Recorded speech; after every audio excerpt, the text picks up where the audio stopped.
Bonsoir. Aujourd'hui, ma voix ne sera pas sans paroxysme, dû à la période de grippe que je viens de traverser, mais je ferai l'effort de rendre cette vidéo audible. Ivoiriens, chers compatriotes, je fais cette déclaration suite à celle du président Bédié pour donner la position du PPCI, entendez Parti patriotique progressiste de Côte d'Ivoire, dont je suis le président, d'une part, et d'autre part, dégager les responsabilités face à une situation de crise qui menace notre pays. En effet, le président Bédié, dans sa déclaration, accuse le gouvernement de Côte d'Ivoire d'armer les étrangers pour tuer les Ivoiriens. Le président Bédié déclare et accuse le gouvernement de Côte d'Ivoire de donner de fausses pièces d'identité aux étrangers pour préparer une fraude massive pour les élections de 2020. Vrai ou pas vrai,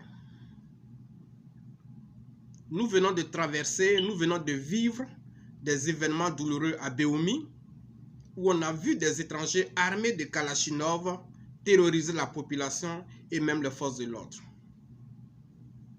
Mais qui est le président Bédié? Le président Bédié est le président d'un grand parti politique en Côte d'Ivoire, en l'occurrence le PDCI. Le président Bédié est un ancien chef d'État. Et mieux, le président Bédié était le partenaire du chef de l'État Alassane Ouattara, partenaire qui a permis à ce dernier de remporter les élections de 2010. Donc, je prends très au sérieux les accusations d'un ancien chef d'État. Je prends très au sérieux les accusations d'un président de parti.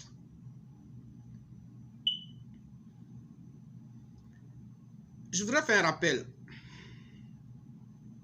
pour ceux qui ne le savent pas, que la Côte d'Ivoire a un deuxième nom, c'est-à-dire les États-Unis d'Afrique. Pourquoi on appelle la Côte d'Ivoire les États-Unis d'Afrique? Parce que la Côte d'Ivoire est une terre d'hospitalité. Parce qu'en Côte d'Ivoire, avec Abidjan comme ville cosmopolite, tu trouves tout le monde en Côte d'Ivoire.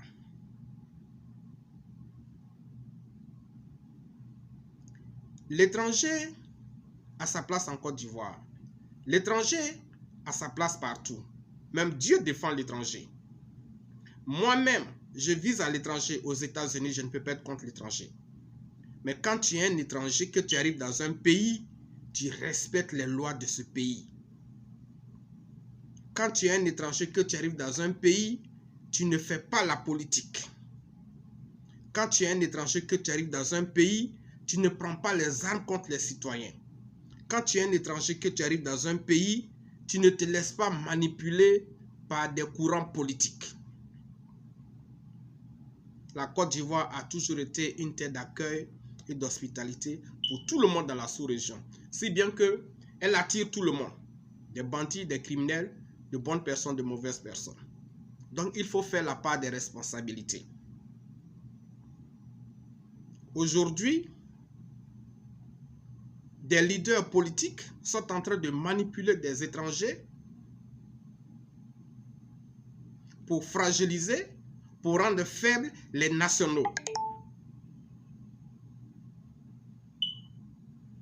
Nous vivons le 21e siècle, l'ère de la nouvelle technologie, l'ère de la communication rapide, l'ère des social media. Aujourd'hui, dis-je, nous vivons l'ère de la nouvelle technologie et je ne peux pas admettre que des gens s'exposent de la sorte devant des vidéos, devant des photos pour commettre des crimes.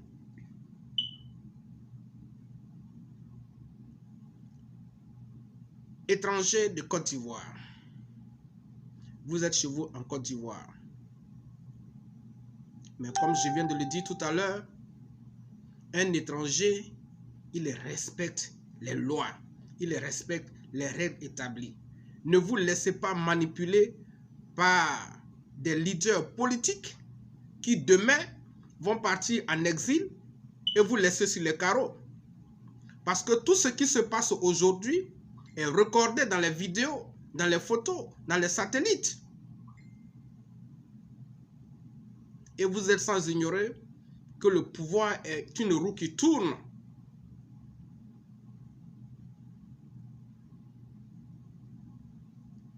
Les étrangers sont appelés à faire leur travail paisiblement pour contribuer au développement de leur pays d'accueil, pour nourrir leur famille. Mais les étrangers ne prennent pas des armes, les étrangers ne prennent pas des machettes contre des nationaux. Il ne faut pas se laisser manipuler par les politiciens. Il ne faut pas se laisser manipuler par les mauvais politiciens. Je vais aussi en profiter pour m'adresser à certains politiciens ivoiriens qui pensent qu'ils ont suffisamment amassé d'argent. Même s'il y a changement de régime, ils peuvent éloigner leur famille et puis aller vivre tranquillement à l'étranger.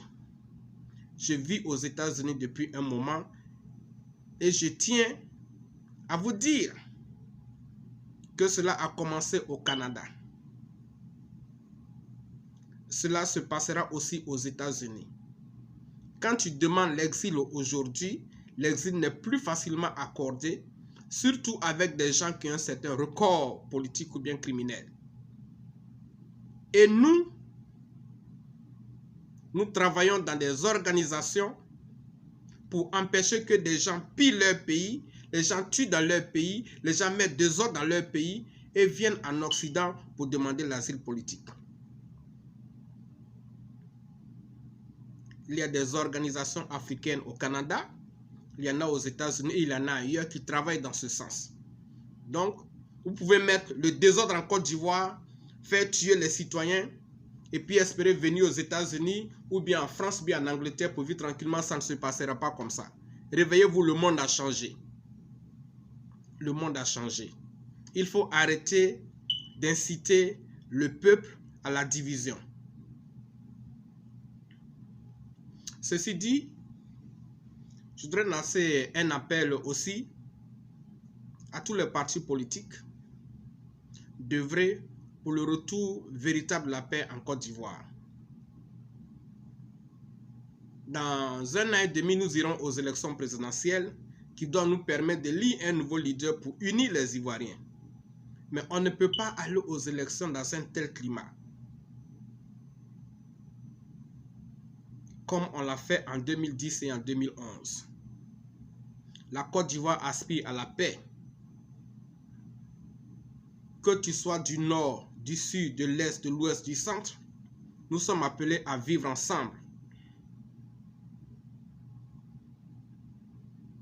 Il est grand temps que les Ivoiriens s'asseyent sur la table du dialogue, sous l'arbre de palabre, pour trouver un terrain d'entente et tourner la paille sur les divisions afin que le pays se relève et aller de l'avant. Je vous remercie.